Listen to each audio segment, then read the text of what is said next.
Hello दोस्तों। हम लोग PYQ सीरीज़ कर रहे हैं मॉडर्न हिस्ट्री का, जो कि विभिन्न PCS एग्ज़ाम्स IAS एग्ज़ाम्स में पूछे जा चुके हैं और आगे आने वाले किसी भी PCS एवं जनरल कंपटीशन के लिए काफ़ी उपयोगी रहेंगे। जनरल में जैसे रेलवे, SSC, बैंकिंग एवं विभिन्न PCS एग्ज़ाम्स में भी, और जो BPSC के थ्रू टीचर्स का एग्ज़ाम होता है उनके लिए भी, और बिहार दरोगा के लिए भी काफ़ी महत्वपूर्ण सेशन रहेंगे।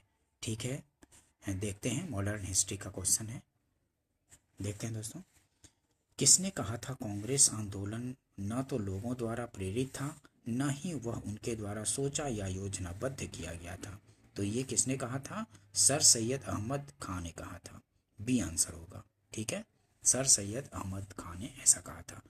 1888 ईस्वी में सर सैयद अहमद खान ने एक संयुक्त भारतीय राजभक्त सभा बनाई, जिसका उद्देश्य कांग्रेस के प्रचार को निष्फल करना था और लोगों को कांग्रेस से दूर रखना था।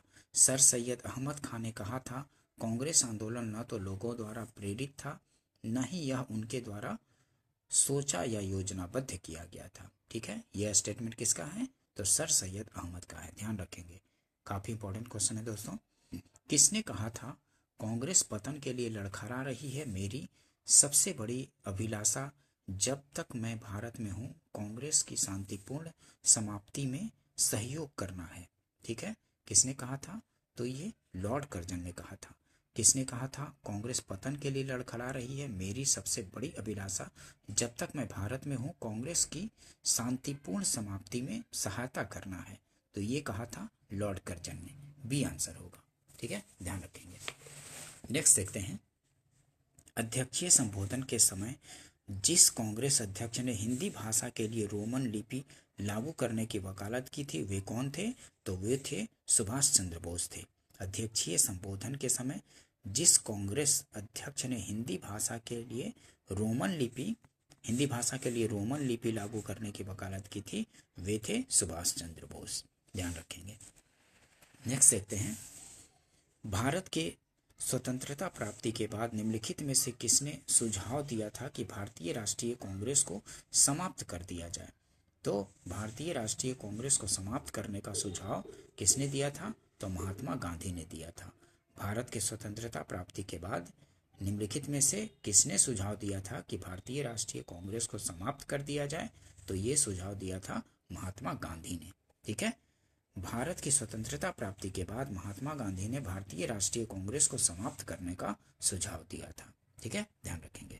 अमृतसर के भारतीय राष्ट्रीय कांग्रेस अधिवेशन 1919 के प्रस्ताव के अनुसार महात्मा गांधी द्वारा कांग्रेस का नया संविधान लिखने हेतु निम्नलिखित में से किन्हें उनके सहयोग हेतु चुना गया था? तो अमृतसर के भारतीय राष्ट्रीय कांग्रेस अधिवेशन 1919 के प्रस्ताव के अनुसार महात्मा गांधी द्वारा कांग्रेस का नया संविधान लिखने हेतु निम्नलिखित में से किन्हें सहयोग हेतु चुना गया था? तो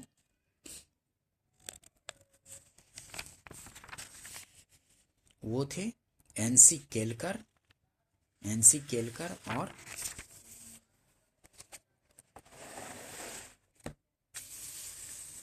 IB सेन थे। ठीक है, एनसी केलकर और IB सेन थे। तो ए आंसर हो जाएगा, दूसरा और चौथा। ठीक है, कांग्रेस के संविधान लिखने हेतु महात्मा गांधी BG तिलक एवं CR दास का सहयोग चाहते थे, किंतु कार्याधिक्य के कारण इस हेतु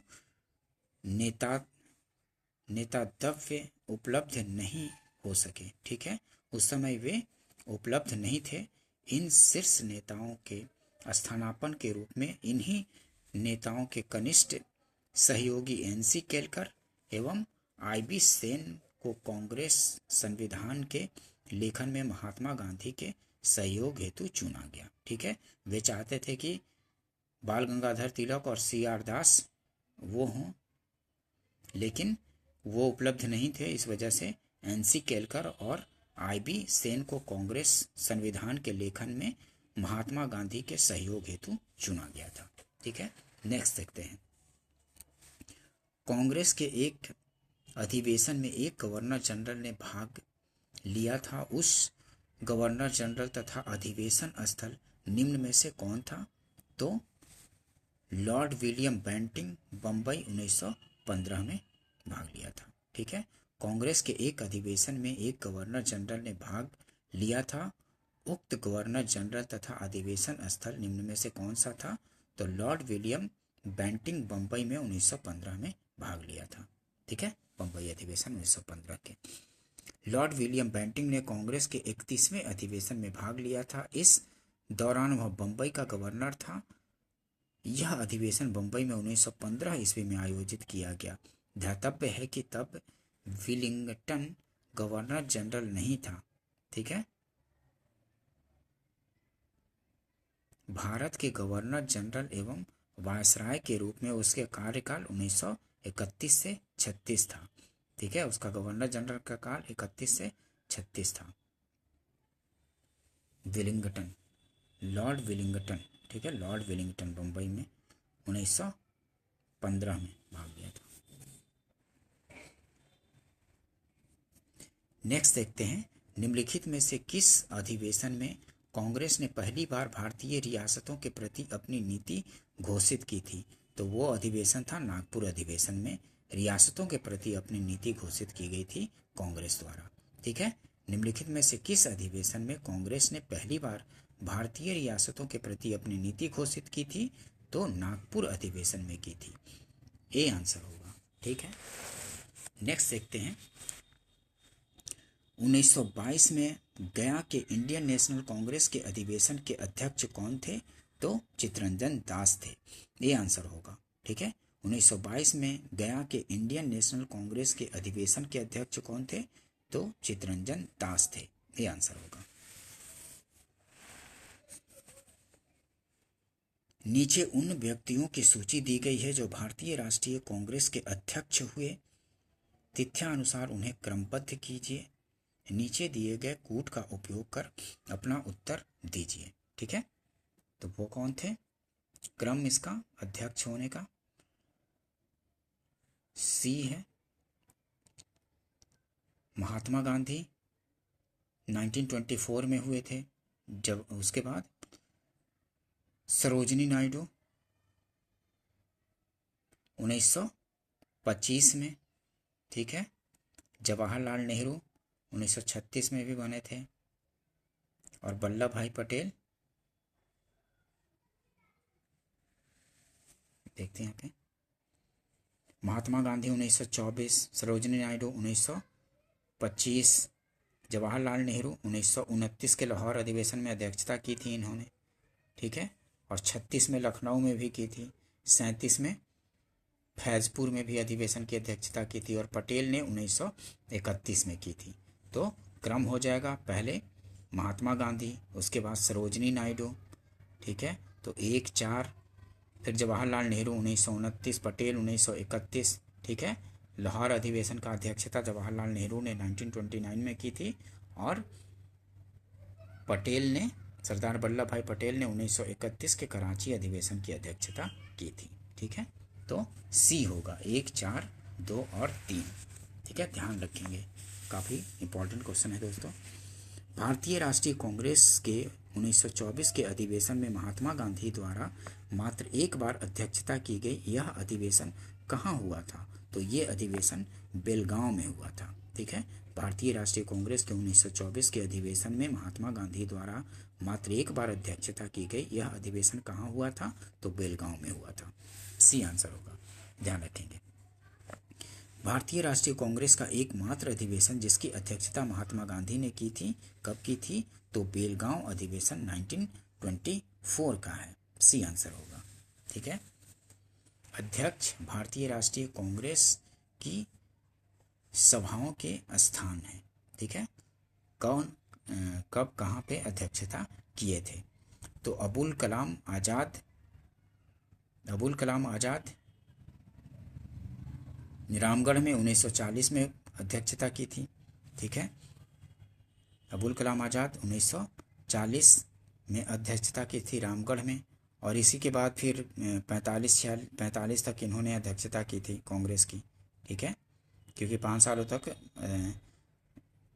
अधिवेशन हुआ नहीं था, इस वजह से यही 5-6 सालों तक लगभग अध्यक्ष रहे थे कांग्रेस के। ठीक है, और सरोजिनी नायडू अध्यक्षता कहाँ की थी? तो कानपुर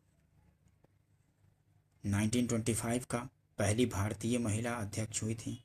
ठीक है, पहली भारतीय महिला। ठीक है, और पहली महिला कौन थी? तो एनी बेसेंट थी, ये ध्यान होगा आप लोग को। मोतीलाल नेहरू ने कहाँ का अध्यक्षता किया था? तो अमृतसर 1919 का। और डॉक्टर राजेंद्र प्रसाद ने कहाँ का? तो बम्बई 1934 के अधिवेशन की अध्यक्षता की थी। डॉक्टर राजेंद्र प्रसाद ने बम्बई 1934 की अध्यक्षता की थी बम्बई में। तो एक का चौथा, बी का ए का चौथा, बी का तीसरा, और सी का पहला, और डी का दूसरा। तो डी आंसर हो जाएगा। ठीक है, ध्यान रखेंगे, काफ़ी इंपॉर्टेंट क्वेश्चन है। अध्यक्ष और अध्यक्षता स्थल पूछे जाते हैं काफ़ी बार। मोतीलाल नेहरू अमृतसर 1919 में अध्यक्षता की थी। सरोजिनी नायडू कानपुर 1925 में, राजेंद्र प्रसाद बम्बई 1934 में, अबुल कलाम आज़ाद रामगढ़ 1940 में अध्यक्षता की थी। निम्नलिखित में से किस भारतीय राष्ट्रीय कांग्रेस के अधिवेशन में जवाहरलाल नेहरू ने समाजवाद को भारत की समस्याओं को हल करने की कुंजी बताया? तो लखनऊ अधिवेशन में उन्होंने ऐसा कहा था। निम्नलिखित में से किस भारतीय राष्ट्रीय कांग्रेस के अधिवेशन में जवाहरलाल नेहरू ने समाजवाद को भारत की समस्याओं को हल करने की कुंजी बताया था? तो लखनऊ अधिवेशन में बोला था। बी आंसर हो जाएगा। ठीक है, 1936 ईस्वी के कांग्रेस के लखनऊ अधिवेशन में जवाहरलाल नेहरू ने समाजवाद को भारत की समस्याओं को हल करने की कुंजी बताया। उन्होंने कहा था कि समाजवाद के अलावा ऐसा कोई दूसरा रास्ता नहीं दिखता जो भारत के लोगों को गरीबी, बेकारी और गुलामी से मुक्ति दिला दे सके। ठीक है, ध्यान रखेंगे। नेक्स्ट देखते हैं। वर्ष 1938 के भारतीय राष्ट्रीय कांग्रेस के हरिपुरा अधिवेशन की अध्यक्षता की थी। किसने की थी? तो सुभाष चंद्र बोस ने हरिपुरा अधिवेशन की अध्यक्षता की थी। ठीक है, वर्ष 1938 के भारतीय राष्ट्रीय कांग्रेस के हरिपुरा अधिवेशन की अध्यक्षता की थी सुभाष चंद्र बोस ने। ठीक है, डी आंसर हो जाएगा, ध्यान रखेंगे। सुभाष चंद्र बोस के बारे में भी पूछा जाता है। पहला हरिपुरा में अधिवेशन की अध्यक्षता की थी उन्होंने 1938 में। ठीक है, वर्ष 1938 के लिए भारतीय राष्ट्रीय कांग्रेस का अध्यक्ष किसे चुना गया? तो वो थे सुभाष चंद्र बोस थे। नेक्स्ट देखते हैं, कांग्रेस अध्यक्ष और अधिवेशन स्थान। ठीक है, तो हरिपुरा आपको याद है, सुभाष चंद्र बोस ने हरिपुरा अध्यक्षता 1938 में की थी। ठीक है, सरोजिनी नायडू 1925 में कानपुर में अधिवेशन की अध्यक्षता की थी, और डॉक्टर M.A. अंसारी और पुरुषोत्तम दास टंडन। तो इसमें देखते हैं सी का दूसरा और डी का पहला है। ठीक है, तो ये सी हो जाएगा। तो ए का तीसरा हो जाएगा। Doctor M.A. अंसारी मद्रास अधिवेशन की अध्यक्षता की थी, डॉक्टर M.A. अंसारी। और पुरुषोत्तम दास टंडन थे, पुरुषोत्तम दास टंडन बी का चौथा। तो नासिक अधिवेशन की अध्यक्षता पुरुषोत्तम दास टंडन ने की थी। ठीक है, तो सी आंसर हो जाएगा। ए का तीसरा, बी का चौथा, सी का दूसरा और डी का पहला। ठीक है, हरिपुरा कांग्रेस अधिवेशन की अध्यक्षता 1938 में अध्यक्षता किसने की थी? सुभाष चंद्र बोस ने। नासिक अधिवेशन 1950 की अध्यक्षता पुरुषोत्तम दास टंडन ने। मद्रास अधिवेशन 1927 के अधिवेशन की अध्यक्षता किसने की थी? Doctor S.A. अंसारी ने। एवं कानपुर अधिवेशन 1925 की अध्यक्षता सरोजिनी नायडू ने की थी। ध्यान रखेंगे। नेक्स्ट देखते हैं, जब भारत स्वतंत्र हुआ उस समय कांग्रेस के अध्यक्ष कौन थे? तो जब भारत स्वतंत्र हुआ था उस समय कांग्रेस के अध्यक्ष थे जेबी कृपलानी। काफ़ी इंपॉर्टेंट क्वेश्चन है दोस्तों, ठीक है, ध्यान रखेंगे। जब भारत स्वतंत्र हुआ उस समय कांग्रेस के अध्यक्ष कौन थे? तो जेबी कृपलानी थे। सी आंसर होगा। काफ़ी बार क्वेश्चन पूछे जाते हैं, इसलिए इसको ध्यान में रखेंगे, ठीक है। डिटेल्स देखते हैं, एक्सप्लेनेशन से और थोड़ा समझ में आ जाएगा। जब भारत स्वतंत्र हुआ उस समय कांग्रेस के अध्यक्ष जेबी कृपलानी थे। उन्हें कांग्रेस के 54वें अधिवेशन नवंबर 1946 मेरठ का अध्यक्ष चुना गया था तथा वे आज़ादी के समय भी अध्यक्ष रहे, ठीक है। वे अध्यक्ष कब बने थे? 54वें अधिवेशन नवंबर 1946 में मेरठ अधिवेशन की अध्यक्षता की थी और तब से फिर वे आज़ादी के समय भी अध्यक्ष रहे, ठीक है। कांग्रेस के 55वें अधिवेशन दिसंबर 1948 जयपुर की अध्यक्षता पट्टाभी सीतारमैया ने की थी, ठीक है। लेकिन 55वें जो अधिवेशन दिसंबर 1948 में जयपुर की अध्यक्षता हुई थी तो पट्टाभी सीतारमैया ने की थी, ठीक है। महात्मा गांधी ने बेलगांव 1924, जवाहरलाल नेहरू ने लाहौर, लखनऊ, फैजपुर में, कब? लाहौर में 1929 में, फिर लखनऊ में 1936 में, फिर 1937 में फैजपुर में जवाहरलाल नेहरू ने अध्यक्षता की थी। और सरदार पटेल ने कहाँ की थी? तो मार्च 1931 में कराची अधिवेशन की अध्यक्षता सरदार पटेल ने की थी, ठीक है, ध्यान रखेंगे।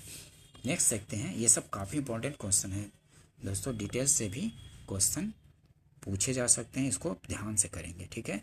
जन गण मन पहली बार किस अवसर पर गाया गया था? जो जन गण मन भारतीय राष्ट्रीय कांग्रेस का अधिवेशन 1911 के अधिवेशन में गाया गया था। सी आंसर होगा, ठीक है। जन गण मन पहली बार किस अवसर पर गाया गया था? तो भारतीय राष्ट्रीय कांग्रेस का अधिवेशन था 1911 का, उसी समय गाया गया था। 1911 को भारतीय राष्ट्रीय कांग्रेस के कलकत्ता अधिवेशन था वो, ठीक है, ध्यान रखिएगा, कलकत्ता का अधिवेशन में। भारतीय राष्ट्रीय कांग्रेस का अंतिम अधिवेशन जिसमें बाल गंगाधर तिलक ने भाग लिया था तो वो अमृतसर अधिवेशन 1919 का अमृतसर अधिवेशन में बाल गंगाधर तिलक ने अंतिम बार भाग लिया था, ठीक है। भारतीय राष्ट्रीय कांग्रेस का अंतिम अधिवेशन जिसमें बाल गंगाधर तिलक ने भाग लिया था वो कौन था? तो अमृतसर अधिवेशन 1919 का अधिवेशन था, ठीक है। बाल गंगाधर तिलक ने अंतिम रूप से भारतीय राष्ट्रीय कांग्रेस के अमृतसर अधिवेशन 1919 में भाग लिया था। इन्होंने मॉन्टेग्यू चेम्सफोर्ड सुधारों के तहत होने वाली विधायिका के चुनाव के बहिष्कार करने की महात्मा गांधी की नीति का विरोध किया था। तिलक ने उत्तरदायी सहयोग रिस्पॉन्सिव कोऑपरेशन की नीति को अपनाने की सलाह दी थी, ठीक है। तिलक ने उत्तरदायी सहयोग रिस्पॉन्सिव कोऑपरेशन की नीति को अपनाने की सलाह दी थी, ध्यान रखेंगे। कांग्रेस में गरम दल और नरम दल से संबंधित क्वेश्चन देखते हैं, इनसे भी काफ़ी क्वेश्चन पूछे जाते हैं, ठीक है। गरम दल और नरम दल से, कांग्रेस के नरम दल के नेताओं की आंदोलन की पद्धति क्या थी?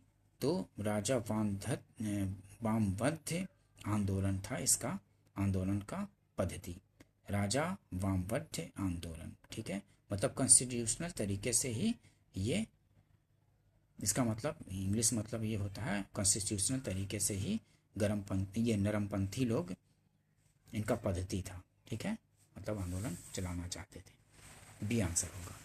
देखते हैं, एक्सप्लेनेशन देखेंगे तो और अच्छे से समझ आ जाएगा। कांग्रेस के नरम दल के नेताओं की आंदोलन की प्रमुख पद्धति राज वामबद्ध आंदोलन कॉन्स्टिट्यूशनल एजिटेशन था, ठीक है, इंग्लिश शब्द याद रखेंगे, कॉन्स्टिट्यूशनल एजिटेशन था, अर्थात प्रशासन में भारतीयों की भागीदारी की मांग तथा जनता की राजनीतिक जागरूकता उत्पन्न करना था। वहीं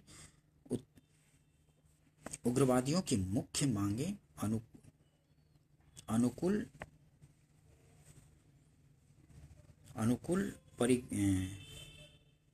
प्रविघटन पैसिव रेजिस्टेंस पद्धति की थी, ठीक है। 1907 ईस्वी में कांग्रेस के सूरत अधिवेशन में कांग्रेस नरमपंथी और गरमपंथी दो दलों में दो गुटों में विभक्त हो गया था। ठीक है, 1907 में कांग्रेस के सूरत अधिवेशन में कांग्रेस नरमपंथी और गरमपंथी दो गुटों में बट गया था, ध्यान रखेंगे। ठीक है, नेक्स्ट देखते हैं, निम्नलिखित में से किस आंदोलन के कारण भारतीय राष्ट्रीय कांग्रेस की विभाजन हुआ, जिसके परिणाम स्वरूप नरम दल और गरम दल का उद्भव हुआ? तो ये कौन सा अधिवेशन था?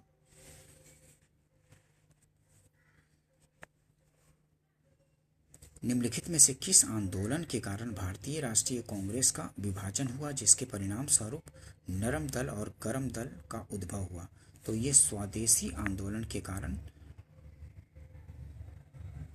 भारतीय राष्ट्रीय कांग्रेस का विभाजन हुआ, जिसके परिणाम स्वरूप नरम दल और गरम दल का उद्भव हुआ था। ठीक है, ध्यान रखेंगे।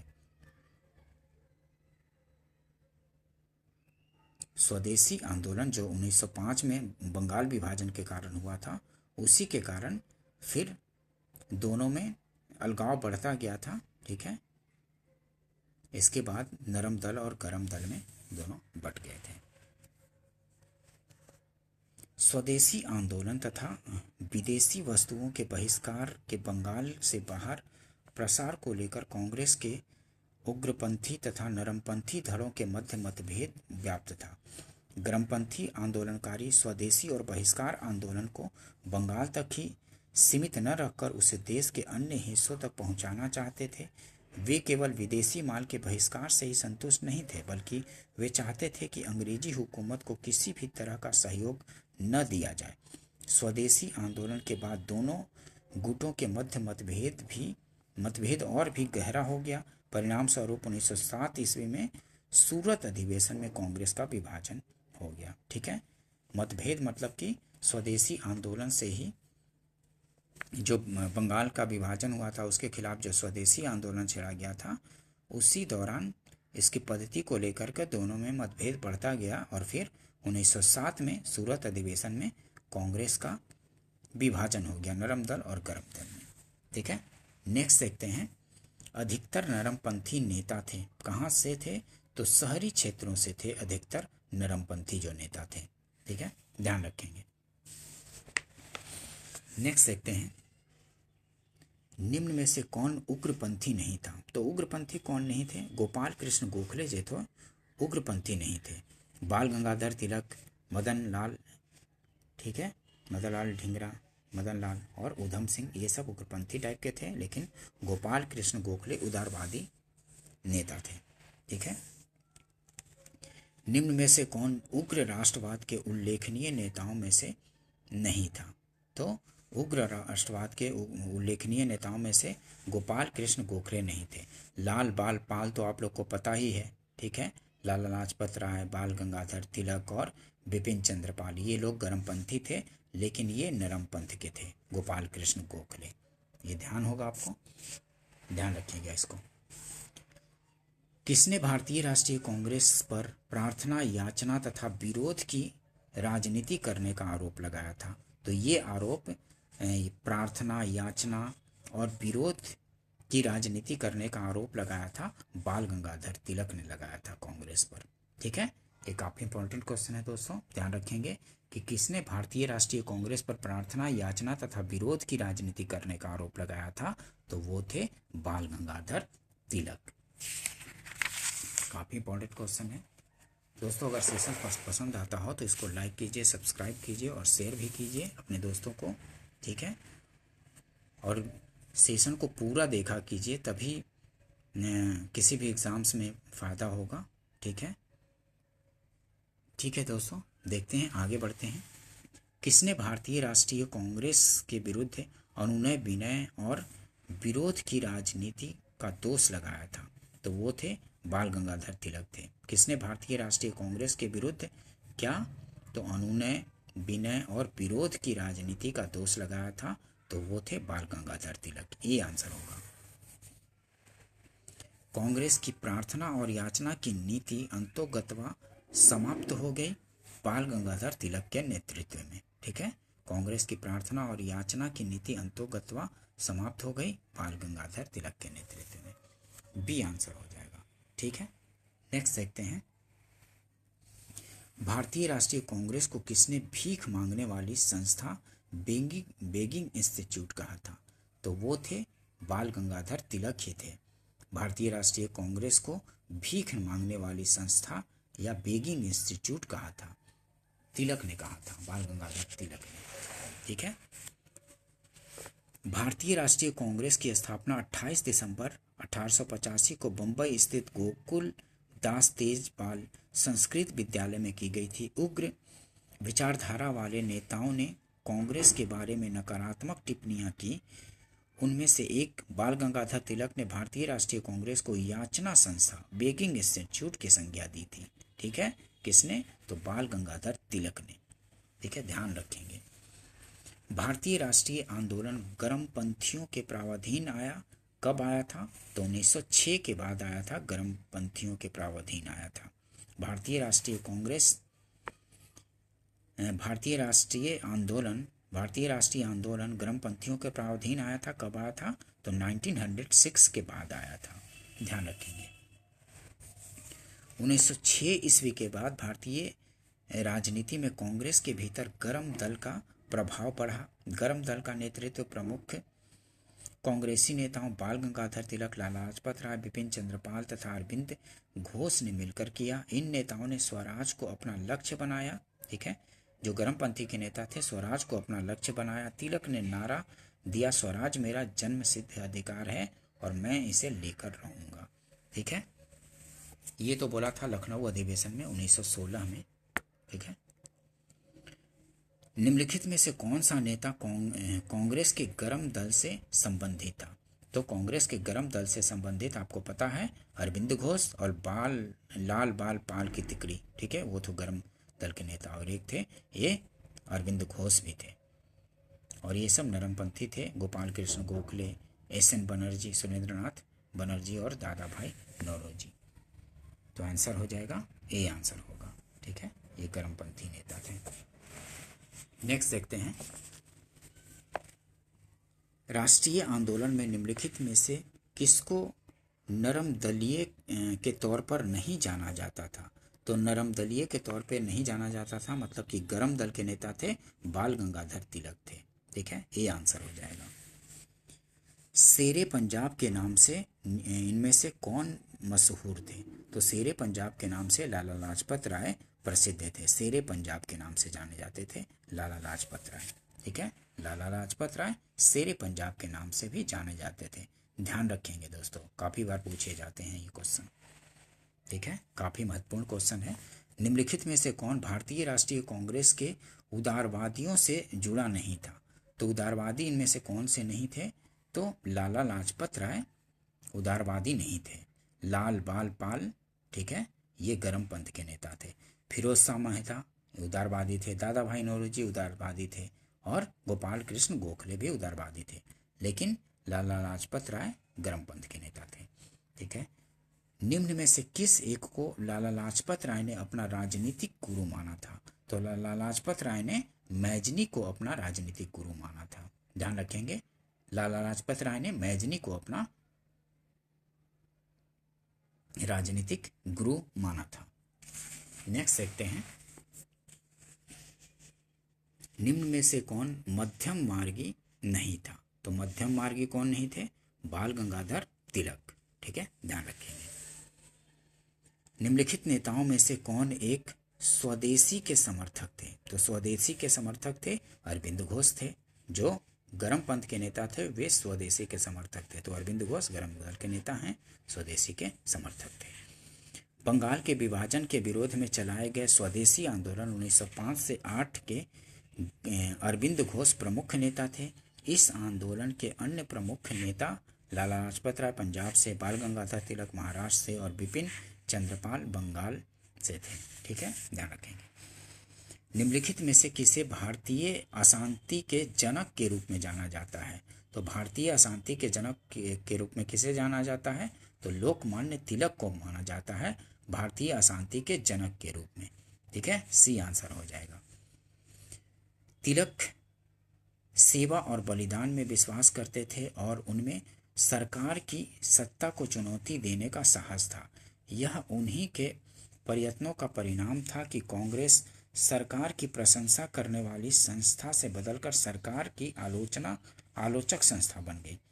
एंग्लो इंडियन नौकरशाही उन्हें विद्रोही समझती थी। ठीक है, सर वैलेंटाइन सिरोल ने उन्हें भारत में अशांति का जन्मदाता कहा था। किसने कहा था? सर वैलेंटाइन सिरोल का ध्यान रखेंगे। ये भी पूछा जाता है कि बाल गंगाधर तिलक को अशांति का जन्मदाता किसने कहा था? तो वैलेंटाइन सिरोल ने कहा था। तिलक सिरोज पर मानहानि का मुकदमा चलाने के उद्देश्य से इंग्लैंड गए थे। यद्यपि वे मुकदमा हार गए, किंतु इसका उचित प्रभाव हुआ। ठीक है, बाल गंगाधर तिलक को किसने अशांति का जनक कहा? तो किसने कहा था? वैलेंटाइन सिरोल ने कहा था। सी आंसर हो जाएगा, ध्यान रखेंगे।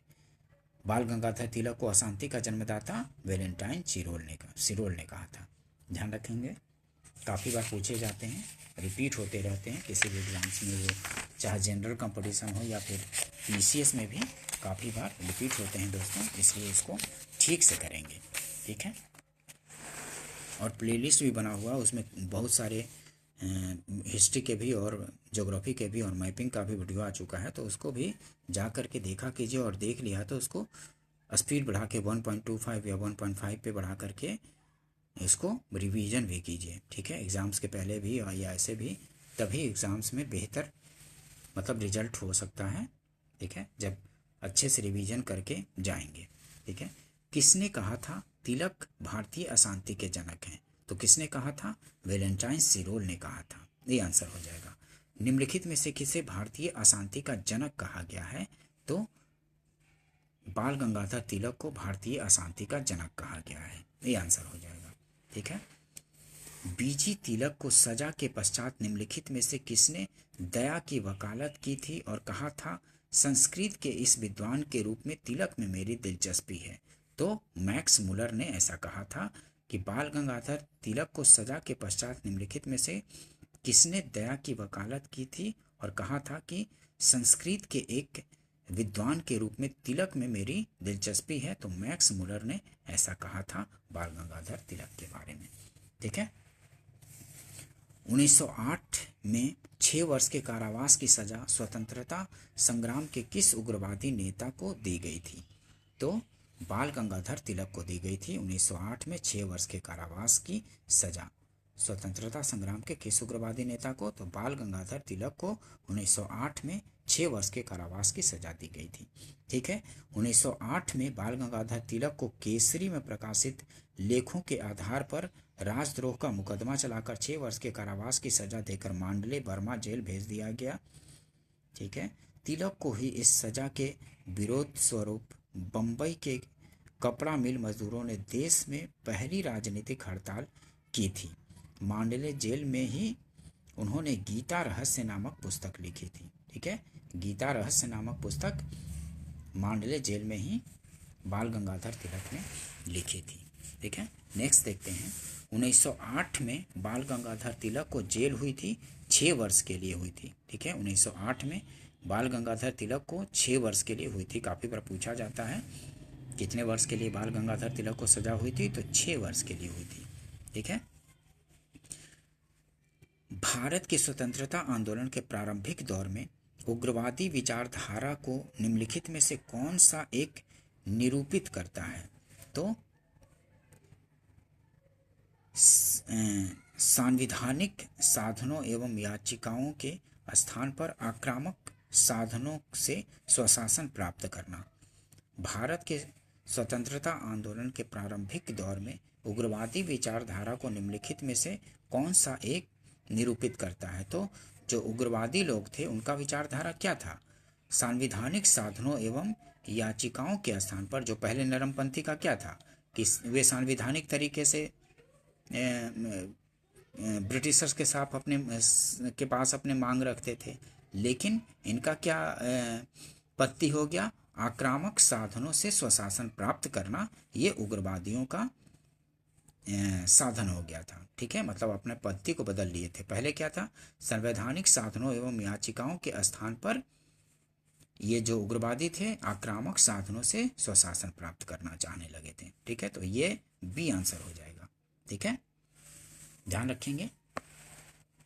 पहले संवैधानिक तरीके से ये जो उदारवादी थे वो ब्रिटिशर्स के सामने अपने मांग रखते थे, लेकिन जो उग्रवादी थे, जो गर्म पंथ के जो नेता थे, उनका वो हो गया कि आक्रामक साधनों से स्वशासन प्राप्त करना चाहने लगे थे। ठीक है, इनकी पद्धति बदल गई थी।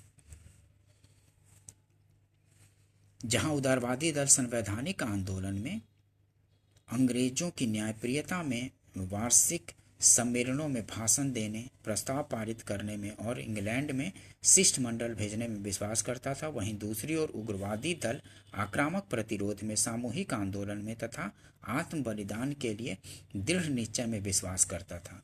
इनके लिए स्वराज का अर्थ विदेशी नियंत्रण से पूर्ण स्वतंत्रता था, जबकि उदारवादी दल के स्वराज का अर्थ साम्राज्य के अंदर औपनिवेशिक स्वशासन था। ठीक है, जो उग्रवादी ये जो गर्म पंथ के नेता थे वो पूर्ण स्वतंत्रता का मांग करने लगे थे, और लेकिन जो उदारवादी थे वो स्वराज की मांग करते थे, साम्राज्य के अंदर ही औपनिवेशिक स्वशासन की मांग करते थे।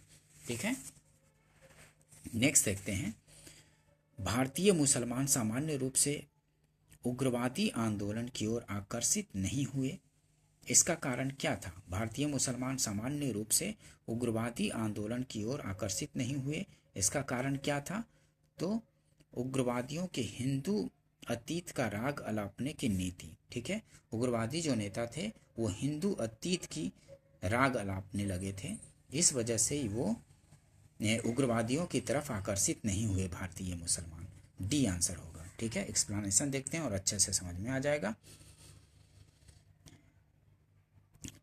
भारतीय मुसलमान सामान्य रूप से उग्रवादी आंदोलन की ओर आकर्षित नहीं हुए क्योंकि उग्रवादी नेता हिंदू अतीत को वापस लाने की बात करते थे। अरविंद घोष ने कहा, स्वतंत्रता हमारे जीवन का उद्देश्य है और हिंदू धर्म ही हमारे इस उद्देश्य की पूर्ति करेगा। राष्ट्रीयता एक धर्म है और वह ईश्वर की देन है। ठीक है, ये सब उग्रवादी लोग, मतलब उग्रपंथी जो गर्म पंथ के नेता थे वो ऐसा बोलते थे, इस वजह से मुस्लिम जो थे इनसे अलग ही रहे। नेक्स्ट देखते हैं, बाल गंगाधर तिलक सांप्रदायिकतावादी थे? नहीं, ऐसा नहीं था कि वो सांप्रदायिकतावादी थे। उन्होंने धर्म का राजनैतिक अस्त्र के रूप में प्रयोग किया। ठीक है, तो ये ऐसा था क्योंकि उन्होंने धर्म को राजनैतिक अस्त्र के रूप में प्रयोग किया था। तो ये गलत है और आर सही है, तो डी आंसर हो जाएगा। ये गलत और आर सही। ठीक है, ध्यान रखेंगे।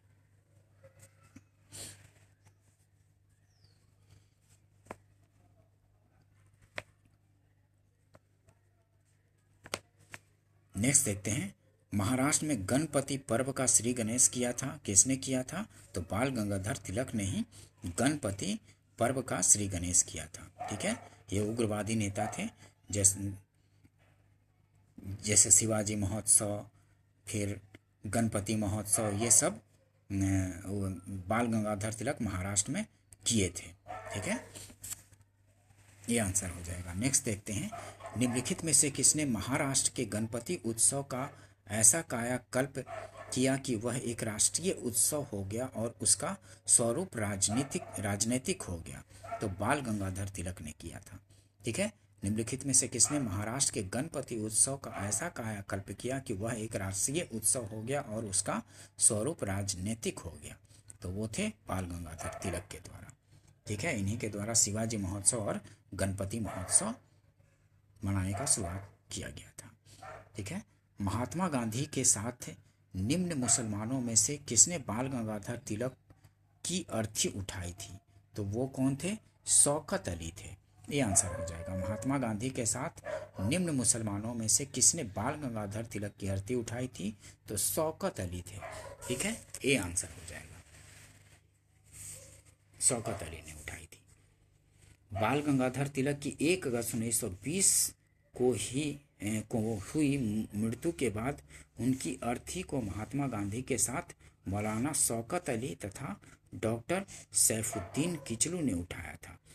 मौलाना हजरत मोहानी ने उस समय शोक गीत पढ़ा था। ठीक है, अर्थी किसने किसने उठाया था? तो महात्मा गांधी के साथ मौलाना शौकत अली तथा डॉक्टर सैफुद्दीन किचलू ने उठाया था। ध्यान रखेंगे, पूछा जाता है। ठीक है, तो शौकत अली और सैफुद्दीन किचलू ने उठाया था। भारतीय क्रांतिकारी आंदोलन से संबंधित क्वेश्चन देखते हैं। इनसे भी काफ़ी क्वेश्चन पूछे जाते हैं दोस्तों। देखते हैं, क्रांतिकारियों के एक गुप्त समाज अभिनव भारत का गठन किया था। तो अभिनव भारत का गठन किसने किया था? बीडी सावरकर ने किया था। ठीक है, बीडी सावरकर ने अभिनव भारत एक क्रांतिकारियों के गुप्त समाज अभिनव भारत का गठन किसने? बीडी सावरकर ने किया था। ठीक है, बीडी सावरकर जो थे 1899 में स्थापित मित्र मेला, ठीक है, उसी का 1904 में एक गुप्त सभा अभिनव भारत में परिवर्तित कर दिया गया था। ठीक है, 1899 में मित्र मेला संगठन का ये मित्र मेला स्थापित किया गया था बीडी सावरकर द्वारा 1899 में, और उसी का परिवर्तित करके अभिनव भारत का गठन किया गया था बीडी सावरकर के द्वारा ही 1904 में। ठीक है, बीडी सावरकर विनायक दामोदर सावरकर द्वारा 1899 में स्थापित मित्र मेला ही 1904 में एक गुप्त सभा अभिनव भारत में परिवर्तित हो गई। अभिनव भारत की शाखाएं महाराष्ट्र के अलावा कर्नाटक और मध्य प्रदेश में भी स्थापित की गई।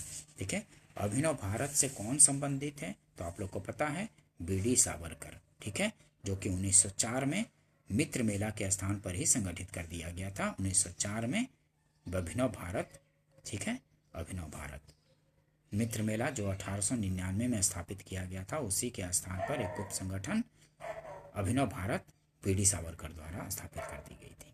ठीक है, 1905 में क्रांतिकारी संगठन अभिनव भारत संगठित किया गया था। तो कहाँ? महाराष्ट्र में। ठीक है, 1904 में ऐसा स्थापित किया गया था, यहाँ 1905 लिखा है, महाराष्ट्र में स्थापित किया गया था। 1905 में क्रांतिकारी संगठन अभिनव भारत संगठित किया गया था महाराष्ट्र में। जी आंसर है। नेक्स्ट देखते हैं,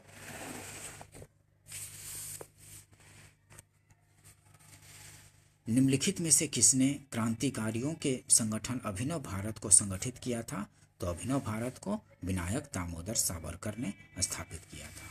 ठीक है, बीडी सावरकर द्वारा स्थापित गुप्त संगठन कौन था? तो वो था अभिनव भारत था, बीडी सावरकर द्वारा स्थापित गुप्त संगठन। ध्यान रखेंगे, अभिनव भारत नामक अंग्रेज विरोधी संगठन की स्थापना किसने की थी? तो बीडी सावरकर ने की थी। निम्नलिखित में से किसने मित्र मेला संघ को शुरू किया था? तो विनायक दामोदर सावरकर ने ही मित्र मेला संघ को 1899 में स्थापित किया था, और वही नाम बदलकर 1904 में अभिनव भारत रखा गया था। ठीक है, बीडी सावरकर द्वारा ही। निम्नलिखित कथनों में से कौन से कथन बीडी सावरकर के बारे में सही है? तो बीडी सावरकर के बारे में सही है, उसने अभिनव भारत नामक क्रांतिकारी संगठन की स्थापना की थी, ये तो सही है। ठीक है,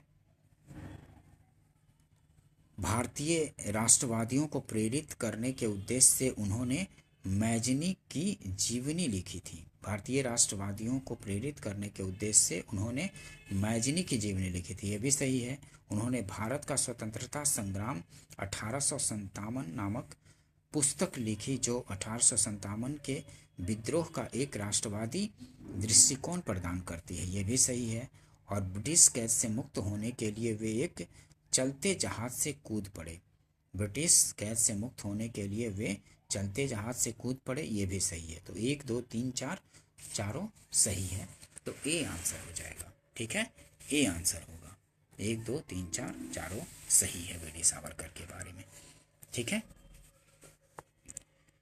डॉक्टर बीडी सावरकर तथा गणेश सावरकर ने मित्र मेला नामक संगठन शुरू किया। 1904 में मित्र मेला के 200 सदस्य नासिक में एकत्र हुए तथा सावरकर ने मित्र मेला का नाम बदलकर अभिनव भारत करने की घोषणा की। सावरकर ने 28 सितंबर 1906 को मैजनी की जीवनी को पूरा किया। उन्होंने भारत का स्वतंत्रता संग्राम 1857 नामक पुस्तक लिखी। सावरकर को इंग्लैंड से भारत एसएस मोरिया नामक जहाज से लाया जा रहा था। जब 8 जुलाई 1910 को जहाज मार्सेलेस बंदरगाह पहुंचा तो ब्रिटिश कैद से मुक्त होने के लिए वह चलते जहाज से कूद पड़े, परंतु सावरकर पुनः गिरफ्तार कर लिए गए थे। ठीक है, ध्यान रखिएगा। जहाज मार्शलेस था तो बंदरगाह पहुंचा और ब्रिटिश कैद से मुक्त होने के लिए वो जहाज से कूद पड़े थे। बीडी सावरकर, ये सब डिटेल्स पूछे जाते हैं बीडी सावरकर के बारे में। हेडगेवार ने नेक्स्ट क्वेश्चन देखते हैं। हेडगेवार ने किस वर्ष राष्ट्रीय स्वयंसेवक की स्थापना की थी? तो राष्ट्रीय स्वयंसेवक संघ RSS 1925 में स्थापित की गई थी। अभी राष्ट्रीय स्वयंसेवक संघ का 100वां वर्षगांठ मनाया गया है 2025 में। ठीक है, तो 1925 में स्थापित की गई थी। ठीक है, 27 सितंबर 1925 को केशव बलिराम हेडगेवार ने राष्ट्रीय स्वयंसेवक संघ की स्थापना की थी। इसका मुख्यालय नागपुर महाराष्ट्र में स्थित है। युगांतर पार्टी का नेतृत्व किया था, किसने किया था? तो जतीन्द्र नाथ मुखर्जी ने किया था युगांतर पार्टी का नेतृत्व। ठीक है, युगांतर पार्टी का नेतृत्व किसने किया था? तो जतीन्द्र नाथ मुखर्जी ने किया था। ये आंसर हो जाएगा। वह कौन थे जिन्होंने अनुशीलन समिति की स्थापना की थी? तो पी मित्रा ने अनुशीलन समिति की स्थापना की थी। ये आंसर हो जाएगा। दोस्तों, अगर सेशन पसंद आता हो तो इसको लाइक कीजिए, सब्सक्राइब कीजिए और शेयर भी कीजिए और इसको रिवाइज भी कीजिए। ठीक है दोस्तों, मिलते हैं नेक्स्ट वीडियो में। तब तक के लिए थैंक यू।